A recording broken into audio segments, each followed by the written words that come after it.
এতিয়া আৰক্ষীয়ে আমাক ধৰক মানে আননেচেচাৰী আমাক ইমান সময় আটক কৰি ৰাখিলে, যিটো ছিষ্টেম যে ডিটেইন কৰাটো আচলতে for a short period detain কৰিব লাগে। আৰু যিহেতু অলৰেডি ইভেণ্টটো কেতিয়াবাই হৈ গ'ল, তাৰপিছত আমাক এই ৰাতি 7 বজালৈকে ডিটেইন কৰি থোৱাৰ কোনো অৰ্থ নাইকিয়া। এইবিলাক হৈছে মেণ্টেলি হাৰাছ কৰিবৰ কাৰণে, আৰু সম্পূৰ্ণ মুখ্যমন্ত্ৰীৰ নিৰ্দেশত আমাক মেণ্টেলি হাৰাছ কৰিবৰ কাৰণে, ফিজিকেলি হাৰাছ কৰিবৰ কাৰণে, যাতে আমি মৰেল ব্ৰেকডাউন হৈ যায়, সেইটো কাৰণেই আচলতে এইটো কৰিছে। আৰু 2 নম্বৰ কথা, তেওঁলোকৰ এইটো প্ৰতিশোধ পৰায়ণ মনোভাৱ। আমি আৰক্ষীৰ গাত দুখ নিদিওঁ। আৰক্ষী হৈছে উপায় নাইকিয়া, তেখেতসকলে হুকুমৰ দাস, হুকুম মানিবই লাগিব। গতিকে মুখ্যমন্ত্ৰীক আমি জগৰীয়া কৰিছোঁ, কাৰণ মুখ্যমন্ত্ৰীয়ে টুলুঙা মন্তব্য দিছে। আমাৰ আন্দোলনক মুখ্যমন্ত্ৰীয়ে টুলুঙা মন্তব্য দিছে। মুখ্যমন্ত্ৰী হিমন্ত বিশ্বই আজি নগাঁৱত কৈছে যে পলিটিকেল পাৰ্টিৰ আন্দোলন কৰা কাম নহয়, পলিটিকেল পাৰ্টিয়ে আন্দোলন বেলট বাকচত কৰে।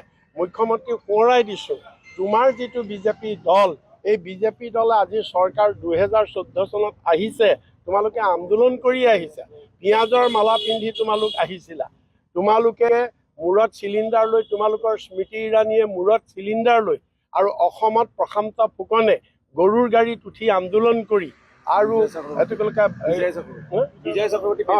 বিজয়া চক্ৰৱৰ্তীয়ে পিঁয়াজৰ মালা, চাইকেল চলাই, এইবিলাক ব্যংগ আন্দোলন কৰি তোমালোকে সেইখিনি সময়ত মূল্য বৃদ্ধি হোৱাৰ কাৰণে, পেট্ৰলৰ দাম বৃদ্ধি হোৱাৰ কাৰণে এইবিলাক আন্দোলন কৰি তোমালোক আহিছা।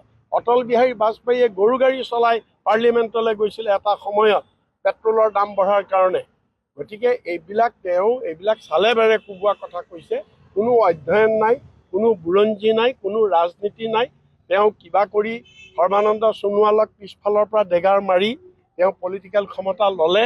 আচলতে হিমন্ত বিশ্ব শৰ্মাক ৰাইজে ভোট দিয়া নাছিলে, ভোট দিছিলে সৰ্বানন্দ সোণোৱালক, কাৰণ তেওঁৱেই চিফ মিনিষ্টাৰ আছিলে, কিন্তু তেওঁ পিছফালৰ পৰা ধাক্কা মাৰি ল'লে। গতিকে এতিয়া ৰাইজে তাৰ উচিত শিক্ষা 2024ত দিব। আৰু কংগ্ৰেছক আজি তেওঁলোকে যিমান এনেকুৱা হাৰাছমেণ্ট নকৰক, আমাৰ কংগ্ৰেছ কৰ্মীৰ মনোবল আৰু দুগুণ বৃদ্ধি। গতিকে আপোনালোকে এইটোৱেই চাওক, মানে চৰকাৰখনৰ এই অগণতান্ত্ৰিক, এই হিটলাৰী, এই স্বৈৰাচাৰী, এবাৰ আটক কৰাৰ পিছত আকৌ ওলাই অহাৰ পিছত আকৌ তেওঁক আবদ্ধ কৰি ৰাখিছে। গতিকে তেওঁলোকে ভীতিগ্ৰস্ত হৈছে। মূল কথাটো হৈছে যে কংগ্ৰেছৰ উত্থানত তেওঁলোক অতিশয় ভীতিগ্ৰস্ত হৈছে, আৰু ভীতিগ্ৰস্ত হৈ তেওঁলোকে আন উপায় নাপায় পুলিচক তেওঁলোকে অপব্যৱহাৰ কৰিছে কংগ্ৰেছৰ আন্দোলন দুৰ্বল কৰিবলৈ, কংগ্ৰেছৰ আন্দোলন মষিমূৰ কৰিবলৈ।